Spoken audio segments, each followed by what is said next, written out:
ನಮಸ್ಕಾರ ವೀಕ್ಷಕರೇ, ರಿಪಬ್ಲಿಕ್ ಕನ್ನಡದ ವಿಶೇಷ ಡಿಜಿಟಲ್ ಕಾಂಟೆಂಟ್ಗೆ ಸ್ವಾಗತ. ನಾನು ಸ್ಮಿತಾ ರಂಗನಾಥ್. ನೀವೇಗೇನು ಸ್ಕ್ರೀನ್ನಲ್ಲಿ ಗಮನಿಸ್ತಾ ಇದ್ದೀರಿ ಈ ಸ್ಟಿಕ್ಕರ್, ಬೆಂಗಳೂರಿನ ನಿವಾಸಿಗಳಾದರೆ ನಿಮ್ಮ ಮನೆಯ ಕಾಂಪೌಂಡ್ ಅಥವಾ ನಿಮ್ಮ ಮನೆಯ ಗೇಟ್ ಅಥವಾ ಡೋರ್ ಇದನ್ನು ಒಮ್ಮೆ ಹೋಗಿ ಚೆಕ್ ಮಾಡ್ಕೊಳ್ಳಿ.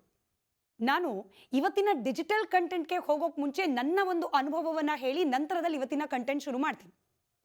4 ದಿನದ ಹಿಂದೆ ಕೆಲಸ ಮುಗಿಸಿ ಆಫೀಸ್ನಲ್ಲಿ ಶಿಫ್ಟ್ ಮುಗಿಸಿ ರಾತ್ರಿ 10 ಗಂಟೆ ಸುಮಾರಿಗೆ ಮನೆಗೆ ಹೋದಾಗ ಗೇಟ್ನ ಮೇಲೆ, ಅದರಲ್ಲೂ ಮನೆಯ ಹಿಂಬದಿಯ ಗೇಟ್ ಮೇಲೆ ನಾವು ಪಾರ್ಕ್ ಮಾಡೋ ಜಾಗ ವೆಹಿಕಲ್ಗಳನ್ನು, ಅಲ್ಲಿ ಈ ಮನೆಯ ಸರ್ವೆಯನ್ನು ನಡೆಸಲಾಗಿದೆ, ಸಮೀಕ್ಷೆಯನ್ನು ನಡೆಸಲಾಗಿದೆ ಅಂತ ಹೇಳಿ ಒಂದು ಸ್ಟಿಕ್ಕರ್ ಅಂಟಿಸಲಾಗಿತ್ತು. ನಾನು ಅಂದ್ಕೊಂಡೆ ನಮ್ಮ ಮನೆಯಲ್ಲಿದ್ದ ಬೇರೆ ಯಾರನ್ನಾರು ಕೇಳಿ ಸರ್ವೆ ಮಾಡಿ ಸ್ಟಿಕ್ಕರ್ ಅಂಟಿಸಿರಬಹುದು ಅಂತ ಹೇಳಿ. ಆದರೆ ಬಿಲ್ಡಿಂಗ್ ಹತ್ತಲಿಕ್ಕೆ ಪ್ರಾರಂಭ ಮಾಡಿದಾಗ ಮನೆಯಲ್ಲಿರೋದು 3 ಫ್ಲೋರು, ನಮ್ಮ ಮನೆ ಇರೋದು 3rd ಫ್ಲೋರ್ನಲ್ಲಿ, ಗ್ರೌಂಡ್ ಫ್ಲೋರ್ನಲ್ಲಿ ಕಳೆದ 4 ತಿಂಗಳಿನಿಂದ ಅಲ್ಲಿರೋರಿಲ್ಲ, ಫಾರಿನ್ ಟ್ರಿಪ್ನಲ್ಲಿದ್ದಾರೆ, ಅವರ ಸಂಬಂಧಿ ಮನೆಯಲ್ಲಿದ್ದಾರೆ.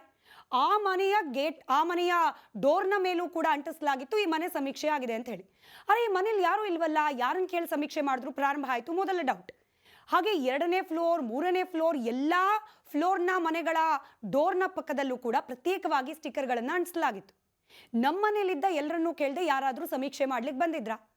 ಎಲ್ಲರಿಂದ ಬಂದ ಉತ್ತರ ಯಾರೂ ಬಂದಿಲ್ಲ. ನಮ್ಮ ಮನೇಲಿ ಬಹುತೇಕ 6-7 ಗಂಟೆ ತನಕ ಯಾರೂ ಇರೋದೂ ಇಲ್ಲ. ಇನ್ ಬಿಟ್ವೀನ್ ಸರ್ವೆಗಳಾಗೋದು ಕೂಡ ಬಹುತೇಕ ಅದೇ ಸಮಯದಲ್ಲಿ. ಯಾರೂ ಇಲ್ಲದ ಸಮಯದಲ್ಲಿ ಬಂದು ಸರ್ವೆ ಮಾಡಿದ್ದೀವಿ ಅಂತ ಹೇಳಿ ಸ್ಟಿಕ್ಕರ್ ಹಾಕಿದ್ದಾರಲ್ಲ, ಹೇಗಿದು ಅನ್ನೋ ಪ್ರಶ್ನೆ. ಸೋಷಿಯಲ್ ಮೀಡಿಯಾದಲ್ಲಿ ಇದನ್ನು ಶೇರ್ ಮಾಡದೆ ಬಹುತೇಕರು, ಕೇವಲ ನಮ್ಮನೆ ಇರೋ ಏರಿಯಾ ಮಾತ್ರ ಅಲ್ಲ, ಬೆಂಗಳೂರಿನ ಬೇರೆ ಬೇರೆ ಲೊಕ್ಯಾಲಿಟಿಯಿಂದ ಜನ ಕೂಡ ಆ ಪೋಸ್ಟ್ಗೆ ರೆಸ್ಪಾಂಡ್ ಮಾಡ್ಲಿಕ್ಕೆ ಪ್ರಾರಂಭ ಮಾಡಿದ್ರು. ನಮ್ಮ ಏರಿಯಾದಲ್ಲೂ ಹೀಗೆ ಆಗಿದೆ, ಖಾಲಿ ಅಪಾರ್ಟ್ಮೆಂಟ್ಗೆ ಬಂದು ಹಾಕಿ ಹೋಗಿದ್ದಾರೆ, ಯಾರು ಇಲ್ಲದೆ ಇರುವಾಗ ಬಂದ್ಬಿಟ್ಟು ಸ್ಟಿಕ್ಕರ್ ಅಂಟಿಸಿ ಹೋಗಿದ್ದಾರೆ. ಅರೆ, ಏನಾಗ್ತಿದೆ ಇದು ಅಂತ ಹೇಳಿ ಒಂದು ಪ್ರಶ್ನೆ ಬಂದಾಗ ಇವತ್ತು ರಿಪಬ್ಲಿಕ್ ಕನ್ನಡ ಇದೇ ವಿಚಾರವನ್ನು ಕೈಗೆತ್ತಿಕೊಂಡು ಒಂದು ರಿಯಾಲಿಟಿ ಚೆಕ್ ಮಾಡೋಣ ಅಂತ ಹೊರಟು. ಬೆಂಗಳೂರಿನ ಬಹುತೇಕ ಪ್ರತಿಷ್ಠಿತ ಬಡಾವಣೆಗಳಿಗೆ ಹೋಗಿ ಅಲ್ಲಿರುವ ಜನರನ್ನ ಕೇಳಿದಾಗ ಸ್ಟಿಕ್ಕರ್ ಇದೆ, ಸರ್ವೆ ಮಾಡ್ಲಿಕ್ಕೆ ಯಾರೂ ಬಂದಿಲ್ಲ ಅನ್ನೋ ಒಪಿನಿಯನ್ನೇ ಕೇಳಲಿಕ್ಕೆ ಸಿಕ್ತು.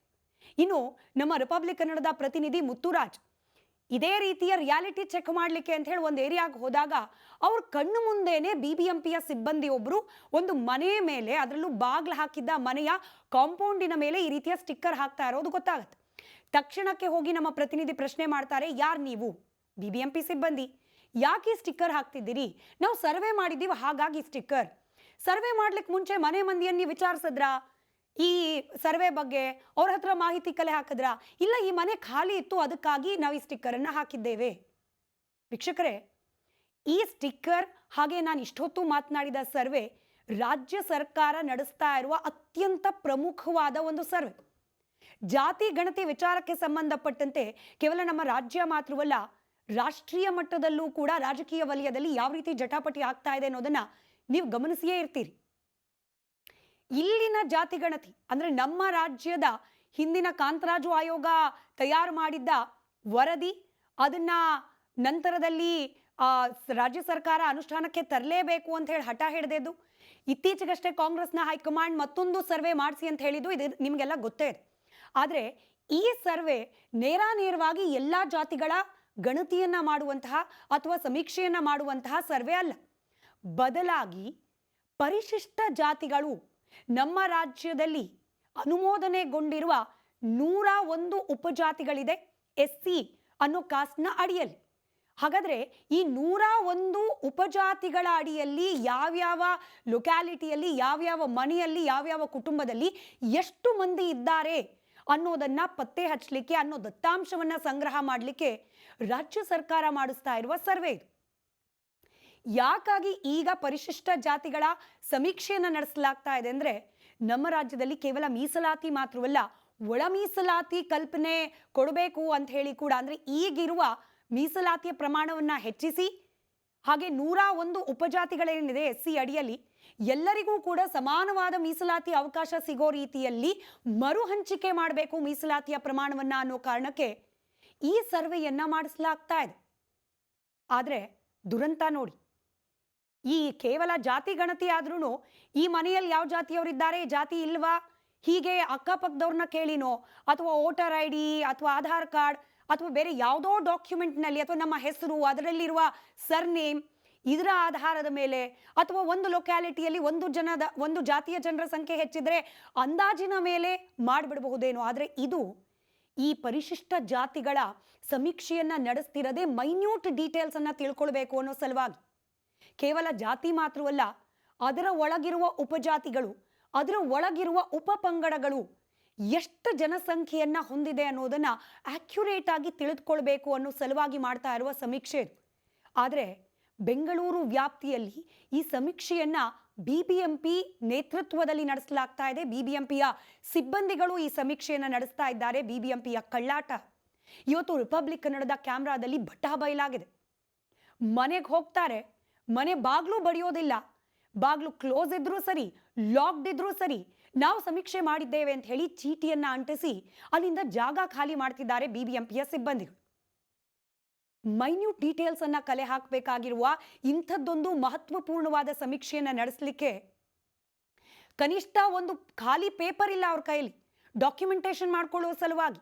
ಹೋಗ್ಲಿ ಮೊಬೈಲ್ನಲ್ಲಾದ್ರೂ ಡೇಟಾವನ್ನ ಸಂಗ್ರಹಿಸ್ತಿದ್ದಾರ ಅಂತಂದ್ರೆ ಕೈಯಲ್ಲಿ ಮೊಬೈಲ್ ಕೂಡ ಇಲ್ಲ, ಜೇಬ್ನಲ್ಲಿದೆ. ಕೈಯಲ್ಲಿರೋದು ಈ ಸ್ಟಿಕ್ಕರ್ಗಳು, ಹೋಗೋದು ಮನೆ ಕಾಂಪೌಂಡ್ಗೆ, ಗೇಟ್ಗೆ, ಡೋರ್ಗೆ ಅಂಟಿಸೋದು, ಈ ಮನೆಯ ಸಮೀಕ್ಷೆ ಆಗಿದೆ ಅಂತ ಹೇಳಿ ಡಿಕ್ಲೇರ್ ಮಾಡಿ ಬರೋದು. ಅಲ್ಲಿಗೆ ರಾಮನ್ ಲೆಕ್ಕ ಕೃಷ್ಣನ್ ಲೆಕ್ಕ ಲೆಕ್ಕಾಚಾರ ಬಿಬಿಎಂಪಿ ವ್ಯಾಪ್ತಿಯಲ್ಲಿ ನಡೀತಿದೆ ಅನ್ನೋದಂತೂ ಬಹಳ ಸ್ಪಷ್ಟ. ಇದರ ಜೊತೆಗೆ ಇದು ಫ್ರೀಯಾಗಿ ಆಗ್ತಾ ಇರೋ ಸರ್ವೆ ಅಲ್ಲ, ನಮ್ಮ ನಿಮ್ಮ ಕಷ್ಟದ ಹಣ, ತೆರಿಗೆ ದುಡ್ಡು ಸರಿಸುಮಾರು 90 ಕೋಟಿ ರೂಪಾಯಿ ಈ ಸರ್ವೆಗೆ ಅಂತ ಹೇಳಿ ಮೀಸಲಿಡಲಾಗಿದೆ. ಹಾಗಾದ್ರೆ ಆ 90 ಕೋಟಿ ಪೋಲ್ ಮಾಡಿ ಈ ರೀತಿ ಕಳ್ಳಾಟವಾಗಿ ಸಮೀಕ್ಷೆಯನ್ನು ನಡೆಸಿ ಯಾರನ್ನು ಉದ್ಧಾರ ಮಾಡ್ಲಿಕ್ಕೆ ಹೊರಟಿದೆ ಬಿಬಿಎಂಪಿ ಅನ್ನೋದು ಮೇಜರ್ ಪ್ರಶ್ನೆ. ಇನ್ನು ನಿಮಗೊಂದು ಅನುಮಾನ ಬರಬಹುದು, ಕೇವಲ ಬೆಂಗಳೂರು ವ್ಯಾಪ್ತಿಯಲ್ಲಿ ಮಾತ್ರನಾ ಹೀಗಾಗಿರೋದು, ಈ ಸಮೀಕ್ಷೆ ರಾಜ್ಯ ವ್ಯಾಪಿಯಾಗಿಲ್ವಾ ಅಂತ ಹೇಳಿ. ರಾಜ್ಯ ವ್ಯಾಪಿ ಮನೆ ಮನೆಗೆ ಹೋಗಿ ಯಾರಿಗೆ ಜವಾಬ್ದಾರಿಯನ್ನು ಕೊಟ್ಟಿರ್ತಾರೆ ಸಮೀಕ್ಷೆ ನಡೆಸಲಿಕ್ಕೆ, ಆಯಾ ಸಿಬ್ಬಂದಿಗಳು ಪ್ರತಿಯೊಬ್ಬರ ಮನೆಗೆ ಹೋಗಿ ಆ ಮನೆಯಲ್ಲಿ ಪರಿಶಿಷ್ಟ ಜಾತಿಗೆ ಸೇರಿದ ವ್ಯಕ್ತಿಗಳು ಇದ್ದಾರಾ, ಕುಟುಂಬ ವಾಸವಾಗಿದೆಯಾ, ಇದೆ ಅನ್ನೋದೇ ಆದರೆ ಪರಿಶಿಷ್ಟ ಜಾತಿಯಲ್ಲಿ ಬರುವ 101 ಉಪಪಂಗಡಗಳ ಪೈಕಿ ಅವರು ಯಾವ ಉಪಪಂಗಡಕ್ಕೆ ಅಥವಾ ಉಪಜಾತಿಗೆ ಸಂಬಂಧಪಡ್ತಾರೆ ಅನ್ನೋದರ ಡೀಟೇಲ್ಸ್ ಅನ್ನ ಬರ್ಕೊಂಡು ಬರಬೇಕು ಅಥವಾ ಡೇಟಾವನ್ನ ಸಂಗ್ರಹಿಸ್ಕೊಂಡು ಬರಬೇಕು ಅನ್ನೋ ನಿಯಮ ಜಾರಿಯಲ್ಲಿರೋದು. ಜುಲೈ ಅಂತ್ಯದ ವೇಳೆಗೆ ಈ ಸಂಗ್ರಹಿಸಿರುವ ದತ್ತಾಂಶದ ಆಧಾರದ ಮೇಲೆ ಒಂದು ವರದಿಯನ್ನ ತಯಾರು ಮಾಡಿ ಸರ್ಕಾರಕ್ಕೆ ವಹಿಸಬೇಕು ಅನ್ನೋ ಜವಾಬ್ದಾರಿಯನ್ನ ಜಸ್ಟಿಸ್ ನಾಗಮೋಹನ್ ದಾಸ್ ಅವರ ಆಯೋಗಕ್ಕೆ ರಾಜ್ಯ ಸರ್ಕಾರ ವಹಿಸಿದೆ. ಮನೆ ಮನೆಗೆ ಹೋಗಿ ಸರ್ವೆ ಮಾಡಬೇಕಾಗಿರೋರು ಕೈಯಲ್ಲೊಂದು ಚೀಟಿ ಇಟ್ಕೊಂಡು ಬಂದು ಅಂಟಿಸ್ತಿದ್ದಾರೆ ಬೆಂಗಳೂರು ವ್ಯಾಪ್ತಿಯಲ್ಲಿ. ಈ ಚೀಟಿ ಅಂಟಿಸೋ ಅಥವಾ ಸ್ಟಿಕ್ಕರ್ ಅಂಟಿಸೋ ಪರಿಕ್ರಮ ಅಥವಾ ಈ ರೀತಿಯ ಪದ್ಧತಿ ಯಾಕೆ ಬಂತು ಅಂದ್ರೆ, ಈ ಸರ್ವೆ ಆಕ್ಚುಲಿ ಪ್ರಾರಂಭ ಆಗಿದ್ದು ಮೇ 5ರಿಂದ, ಎಂಡ್ ಆಗಿದ್ದು ನಿನ್ನೆ ಅಂದ್ರೆ ಜೂನ್ 30ನೇ ತಾರೀಕು. ಇಷ್ಟು ದಿನಗಳ ಸಮಯಾವಕಾಶ ಇತ್ತು ಮನೆ ಮನೆಗೆ ಹೋಗಿ ಸಮೀಕ್ಷೆಯನ್ನ ನಡೆಸಿ ಪರಿಶಿಷ್ಟ ಜಾತಿಗಳ ಕುಟುಂಬಸ್ಥರ ಹಾಗೆ ವ್ಯಕ್ತಿಗಳ ಡೀಟೇಲ್ಸ್ ಅನ್ನ ಕಲೆ ಹಾಕ್ಲಿಕ್ಕೆ. ಆದರೆ ಬೆಂಗಳೂರಿನಲ್ಲಿ ಜೂನ್ 14-15 ಕಳೆದರೂ ಕೂಡ 25-30% ಮನೆಗಳ ಸರ್ವೆ ಕೂಡ ಕವರ್ ಆಗಿರಲಿಲ್ಲ. ಆಗ ವಲಯ ಆಯುಕ್ತರು ವಿಕಾಸ್ ಕಿಶೋರ್ ಅವರು ಒಂದು ಆದೇಶ ಹೊರಡಿಸ್ತಾರೆ, ನೋಡಿ ಬೆಂಗಳೂರಿನ ವ್ಯಾಪ್ತಿ ದೊಡ್ಡದಿದೆ, ಹೀಗಾಗಿ ಪ್ರತಿಯೊಂದು ಮನೆ, ಪ್ರತಿಯೊಂದು ಏರಿಯಾ, ಯಾವ ಮನೆಗೆ ಹೋಗಿದ್ದೀರಿ ಹೋಗಿಲ್ಲ ಇದ್ರ ಲೆಕ್ಕ ಇಡೋದು ಕಷ್ಟ ಆಗುತ್ತೆ, ಸಮಯ ಕೂಡ ಬಹಳ ಕಮ್ಮಿ ಇದೆ. ಒಂದು ಕೆಲಸ ಮಾಡಿ, ಯಾವೆಲ್ಲ ಮನೆಗಳಿಗೆ ಹೋಗಿ ಸರ್ವೆ ಮಾಡ್ತೀರಿ ಆ ಮನೆಗಳಿಗೆ ಒಂದು ಸ್ಟಿಕ್ಕರ್ ಹಾಕ್ಬಿಡಿ. ನೀವೇನು ದೃಶ್ಯದಲ್ಲಿ ಗಮನಿಸ್ತಿದ್ದೀರಿ, ಈ ರೀತಿಯ ಸ್ಟಿಕ್ಕರ್ ಹಾಕ್ಬಿಡಿ. ಆಗ ಯಾವೆಲ್ಲ ಮನೆಗಳ ಸರ್ವೆ ನಡೆದಿದೆ ಅನ್ನೋದರ ಮಾಹಿತಿ ನಮಗೆ ನಿಖರವಾಗಿ ಸಿಗುತ್ತೆ, ಮತ್ತೆ ಮತ್ತೆ ಅದೇ ಮನೆಗೆ ಹೋಗೋದು ತಪ್ಪುತ್ತೆ ಅಂತ ಹೇಳಿ ಆದೇಶವನ್ನು ಹೊರಡಿಸ್ತಾರೆ. ಆದರೆ ಬಹಳ ಮುಖ್ಯವಾಗಿ ನೀವು ಈ ರೀತಿ ಸ್ಟಿಕ್ಕರ್ ಅಂಟಿಸೋಕ್ ಮುಂಚೆ ಆ ಮನೆಯ ಸರ್ವೆ ಆಗಿದೆ ಅನ್ನೋದನ್ನ ಖಚಿತಪಡಿಸಿಕೊಳ್ಳಬೇಕು.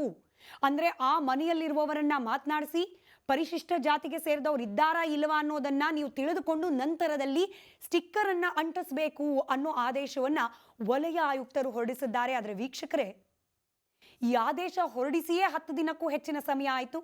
ಈ ಸ್ಟಿಕ್ಕರ್ ಅಂಟಿಸೋ ಈ ಒಂದು ಪ್ರಕ್ರಿಯೆ ಪ್ರಾರಂಭ ಆಗಿದ್ದು ಡೆಡ್ಲೈನ್ ಅಂದ್ರೆ ಜೂನ್ 30ನೇ ತಾರೀಕಿಗೆ ಕೇವಲ 3 ದಿನಗಳ ಹಿಂದೆ.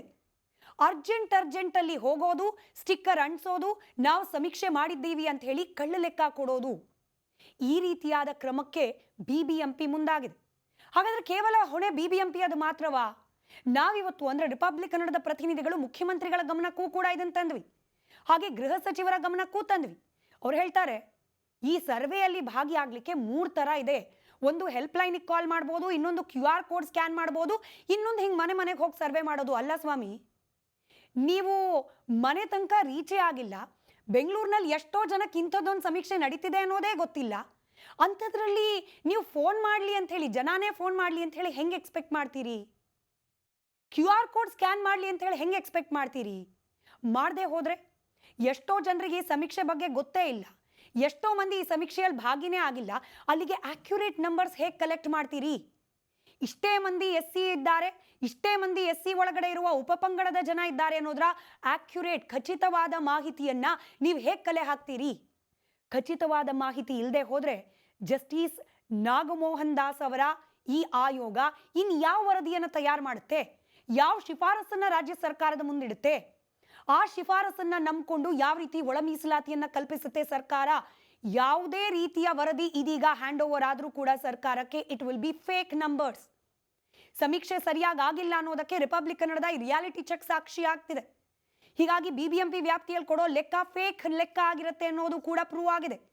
ಅಲ್ಲಿಗೆ ನಾಗಮೋಹನ್ ದಾಸ್ ಅವರು ಕೊಡುವ ಲೆಕ್ಕಾನೂ ಸುಳ್ಳಾಗುತ್ತೆ, ಸರ್ಕಾರದ ಕೈ ಸೇರೋ ಲೆಕ್ಕಾನೂ ಸುಳ್ಳಾಗುತ್ತೆ, ಸರ್ಕಾರ ತಯಾರು ಮಾಡುವಂತಹ ಒಳ ಮೀಸಲಾತಿ ಕೂಡ ಸುಳ್ಳಾಗುತ್ತೆ. ಜನರ ದುಡ್ಡು, ಜನರ ಭಾವನೆ, ಜನರಿಗೆ ಸಿಗಬೇಕಾದ ಸೌಲಭ್ಯಕ್ಕೆ ಹಾಡ ಹಗಲೇ ವಂಚನೆ ಆಗ್ತಾ ಇದೆ. ಇನ್ನಾದರೂ ಸರ್ಕಾರ ಇದ್ರ ಬಗ್ಗೆ ಎಚ್ಚೆತ್ಕೊಳ್ಳಿ. ಡೆಡ್ಲೈನ್ ಮುಗ್ದು ಹೋಗಿದೆ. ಜೂನ್ 30 ಈ ಸಮೀಕ್ಷೆ ಮಾಡಲಿಕ್ಕೆ, ಆದರೆ ಜುಲೈ ಅಂತ್ಯದವರೆಗೆ ಸಮಯ ಇದೆ ಶಿಫಾರಸನ್ನ ರಾಜ್ಯ ಸರ್ಕಾರದ ಕೈ ಸೇರಿಸಲಿಕ್ಕೆ. ಅಷ್ಟೊತ್ತಿಗಾದರೂ ಎಚ್ಚೆತ್ತುಕೊಂಡು ಒಂದು ಪ್ರಾಪರ್ ಆದ ಸರಿಯಾದ ಕ್ರಮದಲ್ಲಿ ಮರು ಸರ್ವೆ ಆಗುತ್ತಾ ಕಾದ್ ನೋಡಬೇಕಾಗಿದೆ. ಇದಾಗಿತ್ತು ಇವತ್ತಿನ ಡಿಜಿಟಲ್ ಕಂಟೆಂಟ್. ನೋಡ್ತಾ ಇರಿ ರಿಪಬ್ಲಿಕ್ ಕನ್ನಡ, ಇದು ನಿಮ್ಮ ಧ್ವನಿ.